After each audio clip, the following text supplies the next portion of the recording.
Shalom bro dan sis yang terkasih dalam Kristus. Salam sehat dan penuh sukacita.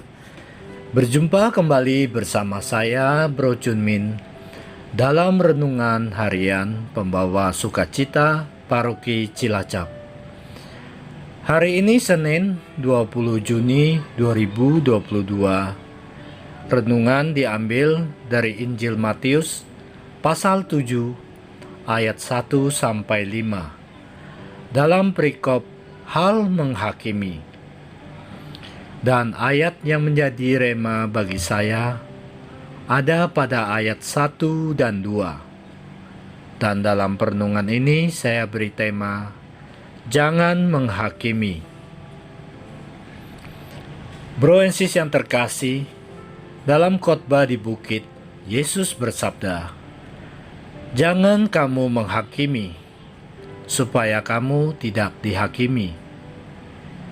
Karena dengan penghakiman yang kamu pakai untuk menghakimi, kamu akan dihakimi.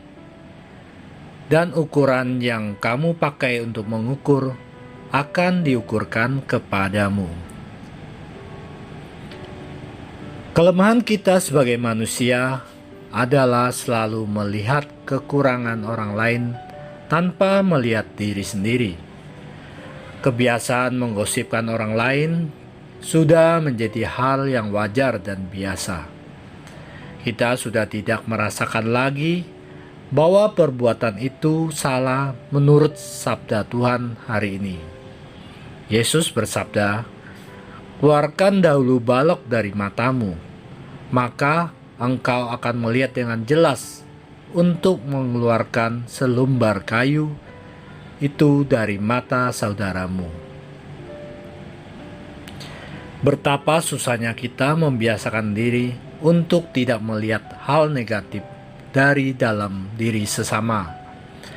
Mungkin sudah menjadi naluri kemanusiaan kita, bahwa kita harus mempertahankan diri dari serangan orang lain.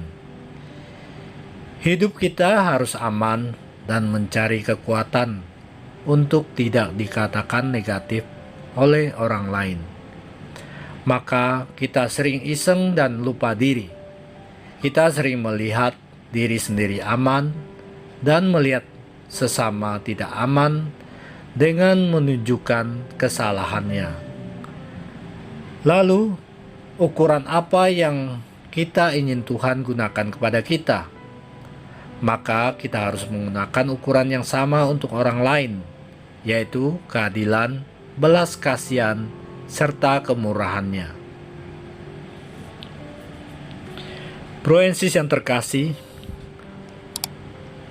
pada suatu camp pria sejati Katolik di Uskupan Purwokerto, ada salah satu peserta dengan penampilan yang begitu sangar. Peserta tersebut masih muda, dengan badan kurus dan badannya penuh dengan tato di tubuhnya. Bahkan sampai mukanya juga penuh tato. Seketika peserta tersebut langsung menjadi pusat perhatian dan pada mulai saling berbisik-bisik. Mungkin ada yang melihatnya dengan decak kagum. Mungkin ada yang mencibir dan merendahkannya. Atau ada yang beranggapan dia pasti anak jalanan yang nakal. Setelah camp berlangsung, pada sesi foto hari Minggu, saya sempat menghampiri beliau untuk berkenalan. Ternyata dia adalah seorang seniman tato yang ramah. Beliau tetap tampil percaya diri, walau terlihat tidak lazim seperti pada orang umumnya. Apakah kita masih memiliki kebiasaan melihat orang lain sebagai lawan dan melihat kesalahan mereka? Maka kita perlu mengeluarkan balok di mata kita daripada melihat selumbar kayu di mata orang lain. Amin. Marilah berdoa. Dalam nama Bapa dan Putra dan Roh Kudus. Amin. Terima kasih Yesus atas firman-Mu pada hari ini. Jadikanlah kami penuh belas kasih dalam penilaian kami terhadap orang lain. Berilah kami hati yang sabar dan saling memaafkan, seperti Engkau mengampuni kami. Kemuliaan kepada Bapa dan Putra dan Roh Kudus, seperti pada permulaan, sekarang, selalu, dan sepanjang segala abad.